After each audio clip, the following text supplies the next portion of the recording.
Welcome to Bigfoot Society. If you have Bigfoot activity to report from the same areas discussed in this episode, please reach out to me directly after this episode. And if you'd like to be on the podcast to discuss a personal Bigfoot encounter, please reach out to me directly at bigfootsociety@gmail.com. Do you wish there was more Bigfoot Society to listen to every week? Well, there is now. If you become a supporting member over at Patreon, you get a special members-only episode every single week on Wednesdays, and sometimes even more episodes. Head on over to patreon.com/the Bigfoot Society. And now let's get on with the show. All right, Bigfoot Society, we've got the privilege of talking to Nick today. Nick is an outdoorsman from up in Allamakee County in Iowa, northeastern Iowa. And some of you might be familiar about that county in recent episodes. It got brought up, and it's also the area where Yellow River State Forest is. A lot of you might be familiar of that. But Nick, thank you for coming on the show. How's it going tonight? Not too bad. It's a windy, nasty day up here, but it's been pretty good so far. Oh, man, it's rough. We're in west of West Des Moines, and it's 40-mile-per-hour winds down here. It's wild. Yeah, it's been howling all day here, too. Feels like the roof is going to get blown off, so hopefully that doesn't happen, but... Yeah. That's part of living in Iowa, right? Yeah, that's for sure. Exactly. You had reached out to me through email, I think quite a while ago, and then you'd reached out again after a certain episode you heard recently, correct? Yes. Yeah, I listened to the Allamakee County, Iowa episode recently, and I pretty much had to set up an interview. Because I've had an experience at one of the places that he mentioned, not really very iffy one, and I had one when I was younger that was really blatant, and I've shared it before, but I think people should hear it because it's pretty wild. Yeah, absolutely. Nick, I'm going to go ahead and feel free to take us back to where you were when that occurred and what we need to know, and you can take us right into it. Okay, so I live in Lansing, Iowa. It's right on the Mississippi River, about 11 miles south of the Minnesota border, about 10 or 12 miles from Yellow River State Forest. And my encounter happened, I was ninth grade or a freshman in high school, and I'm 37 now, so it's over 20 years ago now. But so it was around September 1st, somewhere in there, right around the opening of small game season, squirrel season. And my friend, or two of my friends and myself decided to go squirrel hunting. And we went to there's a shooting range that's about 3 or 4 miles south of Lansing. And so we went out and parked at this spot, and it's the driveway that we parked at is right next to the shooting range. And we walked out the valley south about a few hundred yards and then started walking up the hill. And we got halfway up the hill or something like that, and we're in this little clearing, and there's a ravine right next to us, like a waterway basically. And all of a sudden something came crashing down the hill towards us, and it stopped at the edge of the tree line. And it then proceeded to basically beat on its chest and screech like a chimpanzee. And it absolutely scared the ever-living crap out of us. And I remember thinking, what is that? And so I was like, follow me. And we ran down into this ditch and kind of by a tree and stood back to back with our squirrel rifles and waited for this thing waiting for this thing to attack us. It was so loud that you could feel the percussion of it beating on its chest, and it was like, it sounded massive. It sounded like a cow crashing through a cornfield, is how I would portray it. I honestly don't remember leaving the woods that day. I just remember this moment of just pure terror. What is this thing? I've spent a lot of time in the woods over the years, squirrel hunting and deer hunting and stuff like that, and hiking. And I've never heard anything like that in the woods around here. And people have said, oh, maybe it was a rough grouse. And I was like, I know what a grouse sounds like. I know exactly what a grouse sounds like. It sounds like an old tractor starting up. This was nothing like that. This thing was just screeching like a chimpanzee, but a little bit deeper in tone, maybe, if anything. And like, I've talked to one of the other guys recently that he doesn't even remember it. But I was at a party with the other friend, and I said to him, do you remember that time we went squirrel hunting? And he's, yeah, what was that? And I said, it had to be a Bigfoot. I don't know what else it could have been. I mean, there's no stories of escaped chimpanzees. There's no rich people with exotic pets around here. They're definitely here. Oh yeah, no question at all. Oh man, it's super intense. How long was it making that sound for? Would you say? I don't know, maybe a minute or two. And like I remember the woods being really quiet that day. Like, I don't remember hearing any birds, or we didn't see any squirrels or anything like that. And we weren't in the woods for very long at all. We were maybe there the most 10 minutes. It was like a kind of a beautiful sunny day in the fall, and the leaves were like just yellowing. Most of the leaves weren't off the trees yet. But I mean, I don't remember exactly how long, but it couldn't have been very long. It was maybe a minute or two. Did you hear it walk off at all eventually? No, and that's the weird thing. It went quiet, like dead silent. And we never heard, I heard it thrashing around in the brush for like that short period of time, like in front of us, and like shaking trees and breaking branches, and it sounded massive. But I don't remember even leaving. I don't remember the rest of that day and the entire day, which is very strange. Because like something like that, you would think it'd be like, you remember every second. But it just was almost like my mind was wiped. Yeah, it's sometimes I think being in a situation like that where it's super high stress, I don't know what our mind exactly does in those situations, but yeah, you can, things can happen. Yeah.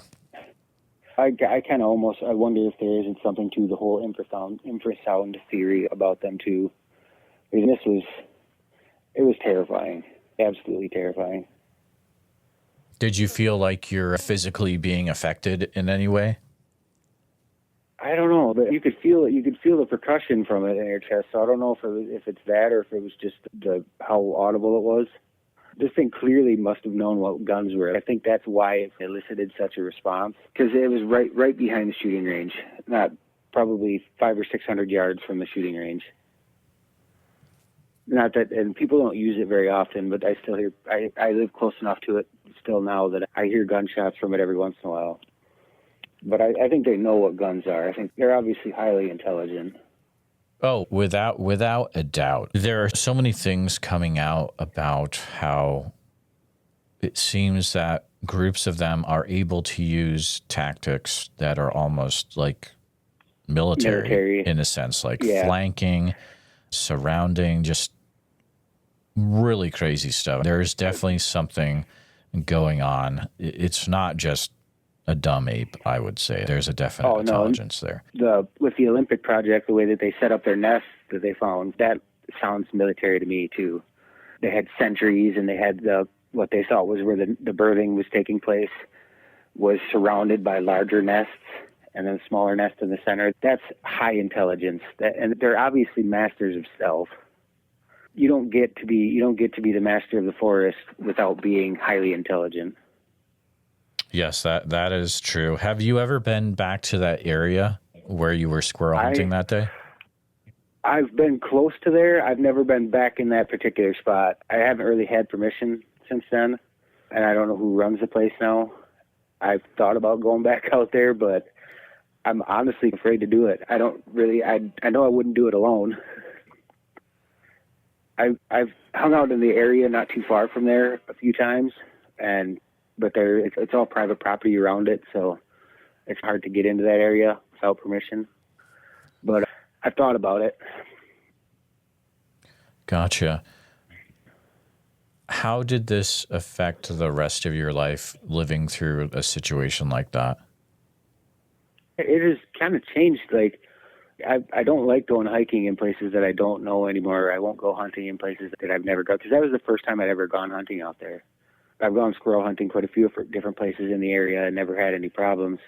But I don't hunt as much as I used to by any means. I mostly stick to fishing now, but I've fished pretty close to there actually fairly recently, and there seems to be a lot of evidence. I don't know what other animals eat clams, but there's just clams all over the shoreline along these areas. I think that's a food source for them. There's one area that I saw that there was like a perfectly rounded rock that's just set precariously right by where there's a big clam bed. And I think that they obviously know what they're doing. I think they use clams for a food source big time too. But Yeah, definitely. And are there a lot of deer up in that area too? Tons of deer. Yeah. Tons of deer. There's one field it's a ways away, it's 15 miles away from where I'm at right now, but I've seen over 100 deer in that field at one time. And definitely a water source as well, I would imagine. Well, you're close to the river. Right where I'm at is like where my encounter happened is like 700 yards from a village creek. Right. So there's a nice freshwater stream that runs right by it, and there's a swamp right next to it too. It's only a few hundred feet away. So there's definitely water there. And there's definitely food in the area too. There's so many deer in this county. It's unreal, to be honest with you. Have you heard of other people experiencing things like this in the same area or any Bigfoot related things in this part of the state? Not that particular area, but the guy mentioned the other episode, the other Allamakee County episode mentioned Lower Dam. And my buddy had an encounter at Lower Dam where he was canoeing and it got late on them and it started to get dark and they were running behind. And he heard what he later described as the Ohio howl, and it chased them in their canoe for a quarter mile or something like that. Oh, it actually chased him. Yeah, it came down off the hillside and ran alongside their canoe. He never saw it, but he said it sounded he like went through looking for sounds that it sounded like, and when he found the Ohio howl, that's when he was like, that's exactly what it sounded like. Oh my goodness. Oof. And this is by the upper Iowa River, right? Yeah, that's on the upper Iowa. It's about 10 miles out of Decorah, something like that. Okay. And it's a large state forest area, but it's really remote, and there's thousands of acres of forested area along the Iowa River. Do you think you would rather have a sighting of what it is, or did you prefer the way that it happened where you couldn't see it? I would have loved to have seen it because I've been into Bigfoot for a long time, ever since Harry and the Hendersons. But it still leaves that enigma. You can't really say for sure what it was, but it's pretty obvious if you ask me. But it's hard to say. I think I would have liked to have seen it, but I feel pretty positive I know what it was without having to see it.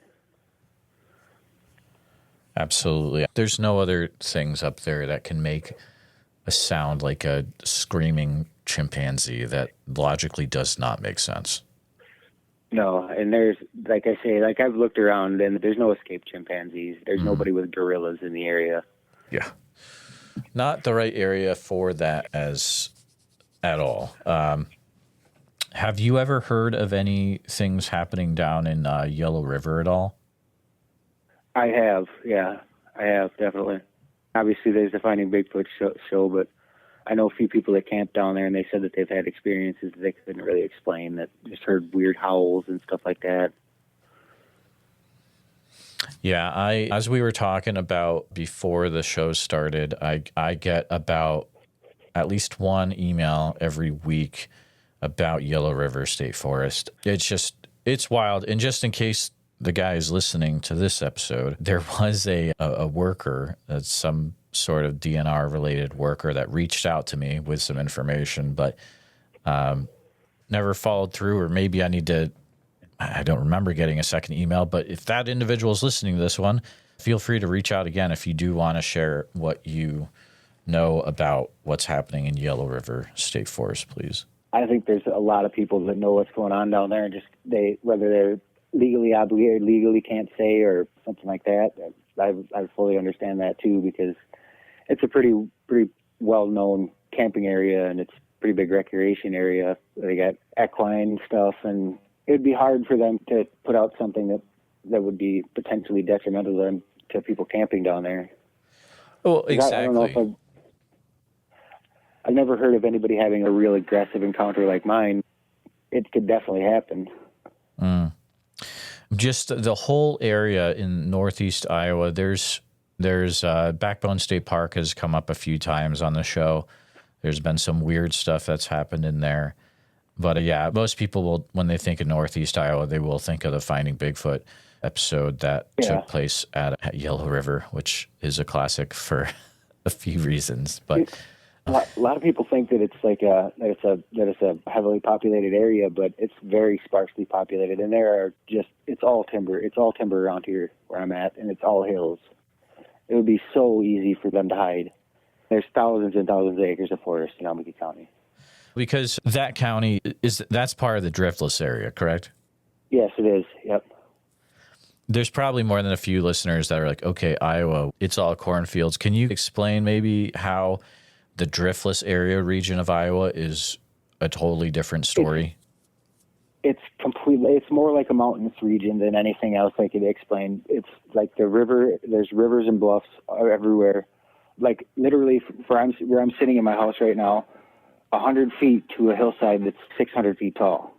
It's rolling hills everywhere, big valleys. There are cornfields, a lot of cornfields, but there's tons and tons of hillsides with forest. There's a lot of state land. There's a lot of people that just have big woodlots, basically. It's nothing like the rest of Iowa. It's absolutely nothing like it. Yeah, it's absolutely beautiful. People need to look up pictures of it. It'll change your view of the state in a few ways. But there's nothing like it. In the fall, it's just absolutely gorgeous. Hunting and fishing is phenomenal around here as well. Because you guys there's trout up there, right? Oh, yeah. I know at least a half dozen trout streams within 20 miles of me. And they're very good trout streams. And the Mississippi River there's no better fishing on the planet, in my opinion. So that's another food source as well, is the trout that's up in that area, for sure. Absolutely. I've had some really interesting conversations about Iowa that are not out on the podcast yet. There's one about Boone that is coming out in a few weeks that I don't even know if I want to visit Boone anymore now. But are there other weird things that are seen up in that area besides Bigfoot? Any stories you've ever heard of other weird stuff going around? Not personally in this area, but I mean, there's the Van Meter monster or Van Meter visitor. Oh yeah, yep. That's down in my area. Yeah. That's close enough to, yeah. That's good stuff. I've never really had any encounters with anything else, but I got stalked by a cougar a few months ago. Oh, really? And they're supposed to not really be in this area, but they definitely are. No, they won't really tell you that they're in the area. Was that over by Lansing or? It was right behind my house. Oh my goodness! Like on the hillside behind my house. There was that big solar flare a few months back, and me and my buddy decided to walk up the hill late at night to try and go and see so we could see the northern lights better. And we were walking around on the hillside, and we saw this two big yellow eyes, forward-facing eyes, staring at us about 8 inches apart.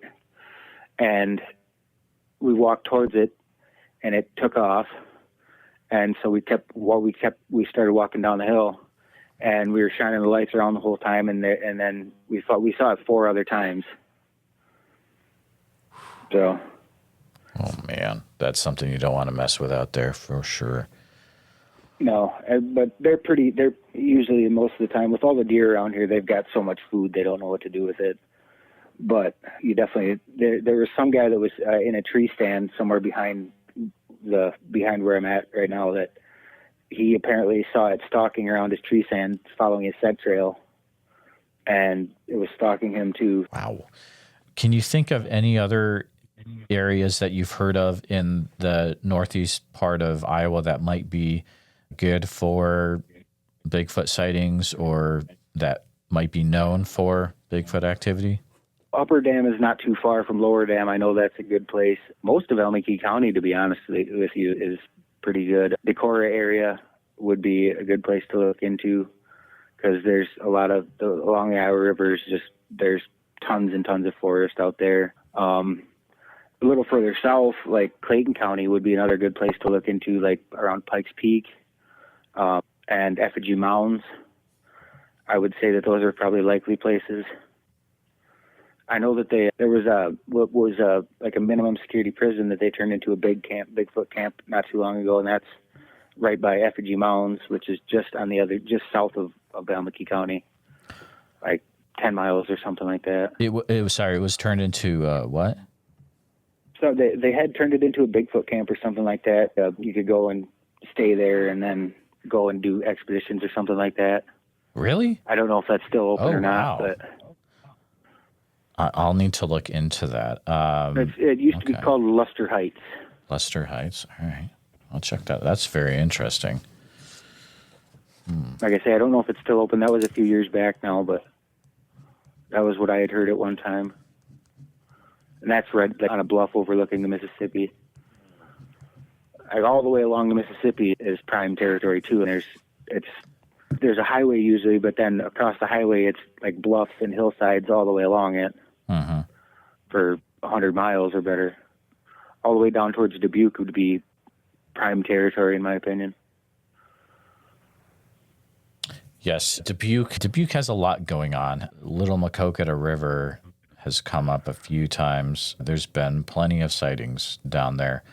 If people are listening down in the Dubuque area, yeah, watch out. Not too far outside the city, for sure. But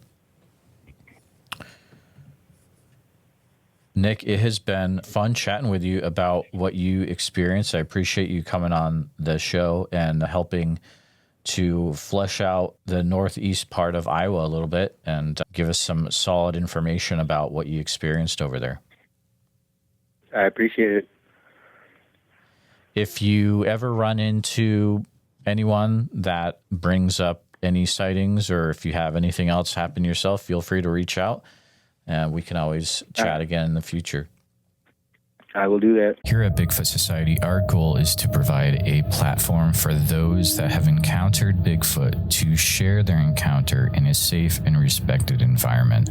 But we need to hear your story. If you've experienced something that you just can't explain, please send me an email at bigfootsociety@gmail.com. Then we can start the conversation. And I know a lot of you have not shared your encounter at all. It's been 20 years, and it's time that you get this off your chest, and then you can get some well-deserved rest, because I know you haven't been sleeping. I understand what you're going through, and I appreciate every one of you listening. Bigfoot Society podcast, hosted by our captain, Jeremiah Byron, where it's all Bigfoot all the time.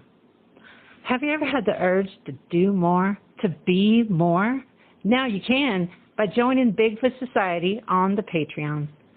Get ad-free episodes and even member-only episodes. Take part in movie night and even live video chats. Interact behind the scenes with Jeremiah and other Patreon members like me, Slaya. The powerful podcast goes on, and you may contribute a verse in our Patreon community. Carpe diem. Seize the day, Bigfooters, and make your lives extraordinary. Please take a minute to help out the show by subscribing on YouTube, making sure you hit the bell so you don't miss any notifications, and share the episode on YouTube with a friend. Also, if you're listening to us on a podcast, thank you so much. Make sure that you're subscribed, share the show with a friend. Really, it's all about sharing the show wherever you can. If you've had a Bigfoot encounter related to the following or know someone who has, please reach out to me at bigfootsociety@gmail.com or pass on my email. Here's the list. These are all in Oregon, by the way. Oak Ridge, Dexter, Fall Creek, Deschutes National Forest Area, Cultus Lake, Spirit Lake, Subtle Lake, McKenzie River area, Sweet Home area, the area west of Crater Lake, east of 230 West Diamond Lake Highway, and north of 62 Crater Lake Highway. You can use email bigfootsociety@gmail.com. A special thank you to all the Bigfoot Society Patreon and YouTube channel members. It's your support that helps keep the show going, and I extremely appreciate it. If you want to join in the fun, you can join over at patreon.com/the Bigfoot Society. I'll see you there. And again, thanks for listening.